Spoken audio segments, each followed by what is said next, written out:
Comme chaque année maintenant depuis le début de ce mandat, il me revient le plaisir de vous présenter les lauréats de notre appel à projet, appel à initiative pour une ville durable. Cet AIVD nous permet d'aider au moins un peu des associations qui développent dans notre ville des actions liées à l'alimentation, depuis la production, plan de graines, entretien de plantes, cueillette et première transformation, jusqu'à la dégustation de repas et la lutte contre le gaspillage alimentaire. Nous avons reçu cette année 8 projets et nous en avons sélectionné 7. Notre budget n'a, hélas, pas pu être augmenté. Nous avons donc réparti 20 000 € en ces 7 projets. Vous pouvez en voir le détail dans notre note jointe. Je remercie très sincèrement mes collègues Nathalie Lana, Nacera Definel, Tobias Molossi, Paul Guérin et Muriel Ben Saïd, qui, comme chaque année, participent activement à ce jury avec les services de la ville, que je remercie également. Notre groupe peut ainsi émettre des propositions de versement de subventions étayées sur une bonne connaissance des structures de la ville et de leur impact dans les quartiers. Nos critères sont assez simples. Les actions retenues doivent s'adresser en priorité aux personnes les plus en difficulté économique ou aux enfants. Elles doivent avoir leur siège à Montreuil ou coopérer régulièrement avec de plus petites associations montreuilloises. C'est par exemple le cas de Culture en Herbe qui travaille notamment avec l'association Les Mamies du Bel Air. Enfin, nous privilégions les projets réellement participatifs. Nous sommes en effet très attentifs à ce que ces projets ne soient pas uniquement fondés sur la transmission de savoir, mais bien sur le partage de savoir et sur l'égale découverte des connaissances que chacun porte en soi. Les projets que nous vous présentons ce soir valorisent cette notion du partage et celle du refus d'une hiérarchie entre sachants et bénéficiaires. Ils favorisent la coopération accrue entre toutes et tous afin de construire ensemble des réponses aux besoins qui s'expriment dans les quartiers. Je tiens à souligner que 2 des associations soutenues, Récolte urbaine et Les Arts dans les murs, rapportent par exemple plusieurs tonnes d'invendus de Rungis qui permettent ensuite de proposer des repas à prix libre, parfois à 0 €, aux habitants des quartiers. Permettez-moi ainsi de penser qu'un petit morceau, puisqu'on parle alimentation, je parlerai de morceaux, de démocratie peut se renouveler ou se consolider grâce à de tels projets.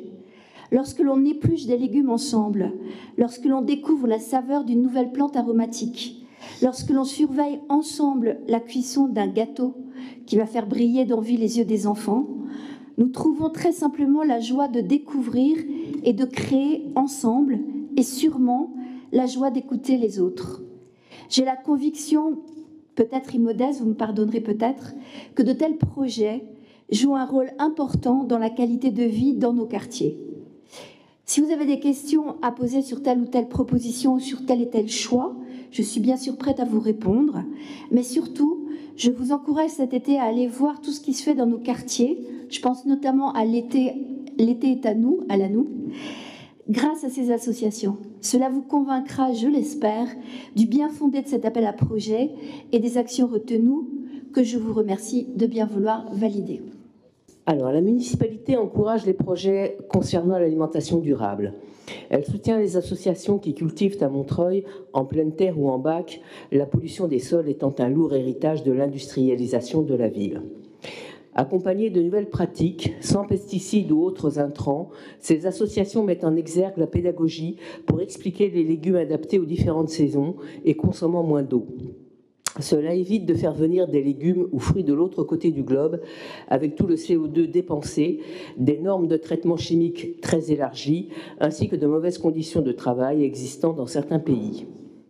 Étant un pays de bien manger, ces associations valorisent aussi la végétalisation de l'alimentation en apprenant aux habitants de bonnes recettes végétariennes, moins chères qu'avec de la viande ou du poisson, meilleures pour la santé et évitant de tuer des animaux. Les membres de ces associations sont des personnes motivées pour dispenser leur art de vivre, c'est-à-dire partager un moment convivial et instructif autour de la question alimentaire. Il s'agit d'appréhender la transition écologique de notre alimentation de façon agréable et efficace. De la même manière, le service nature et jardin en ville s'applique à la transformation de notre paysage pour appréhender l'avenir. Nous soignons les sols en apportant des nutriments toujours naturels si nécessaire et en les laissant refaire leur substrat pour que la terre soit nourricière pour tout le vivant. Non seulement nous plantons beaucoup d'arbres, mais nous les plantons mieux, avec de plus grandes fosses, une diversité d'espèces et la prise en compte de leur environnement. Il n'y aura plus de coupes sauvages, dites en rideau, pour les nouvelles plantations. Nous avons débitumé le pied des arbres et remis de la terre ou du broyat afin de leur redonner de la force et de meilleures conditions de vie, afin qu'entre autres, ils puissent continuer à nous protéger. La gestion différenciée évite l'utilisation de matériel toujours polluant. Elle permet de nourrir la petite faune sauvage qui nous entoure et nous offre un paysage plus, entre guillemets, campagnard. Le pôle valorisation sensibilise les jardiniers à de nouvelles pratiques, à l'utilisation nouvelle de plantes que l'on qualifiait mauvaises herbes jusqu'à présent et dont on redécouvre les bienfaits et les aptitudes aujourd'hui. Le pôle valorisation propose aussi des formations envers le public et la pratique du jardinage et à la sensibilisation de la nature dans les écoles. Tout le service est bien évidemment concerné par le bouleversement climatique et s'adapte à la situation de demain avec détermination et innovation. Je souhaite citer 2 exemples qui montrent un changement d'état d'esprit des personnes s'occupant de la nature en ville. Lors de l'abattage de 5 arbres diagnostiqués dangereux dans le parc des Beaumonts, géré par Est Ensemble, la jeune équipe gestionnaire du parc a demandé aux élagueurs de visiter chaque trou des troncs et branches des arbres avec une caméra miniature de 6 mm de diamètre pour vérifier qu'il n'y avait plus de chauves-souris endormies. Le cas échéant, l'abattage était reporté après le réveil des animaux. 2e exemple, depuis le début du mandat, la ville n'a plus fourni de vrais sapins de Noël pour faire comprendre que l'on ne coupe pas des arbres pour le plaisir. Nous avons donné des sapins valables pour 10 ans. La transition écologique concerne tous les domaines. Il est important de voir que la ville de Montreuil, comme Est Ensemble, que les agents communaux comme territoriaux, que les associations comme les habitants sont mobilisés pour réaliser la transition écologique vitale pour notre avenir en alliant technique et pédagogie. Je n'avais pas prévu d'intervenir, mais vu que le cavalier qu'on vient d'avoir, je vais faire un cavalier sur le cavalier, parce que, après tout, il n'y a pas de raison. On vient d'avoir une longue tirade sur « tout va très bien pour les arbres ». Alors j'invite Madame de... Alors déjà, je vais dire que, pour le coup, très bons projets qui ont été choisis. 20 000 €, je crois que ça fait maintenant 3 ans que c'est le même montant. Il me semblait qu'on avait dit la première année que ça pourrait... progresser au fur et à mesure et que voilà, ce ne serait pas du luxe, je pense, d'augmenter un peu cette somme. Et par ailleurs, donc vraiment, Madame Dehaye, les pieds d'arbres débitumés, il doit y en avoir, mais franchement pas partout. Et les nouveaux arbres plantés, je vous invite à venir passer rue Voltaire. Les nouveaux arbres plantés après les abattages illégaux que vous aviez encadré en 2022, c'est une catastrophe. C'est-à-dire que la moitié des arbres sont en très piteux état. Il y en a un qui a été coupé et pas remplacé depuis des mois. Alors, coupé pourquoi, on ne sait pas. Mais il n'est plus là. Et voilà, il y a un arbre en moins. Il avait été replanté, puis coupé. C'était censé être des espèces qui s'adaptaient vachement bien au réchauffement climatique. Bon, manifestement, on s'est un peu planté.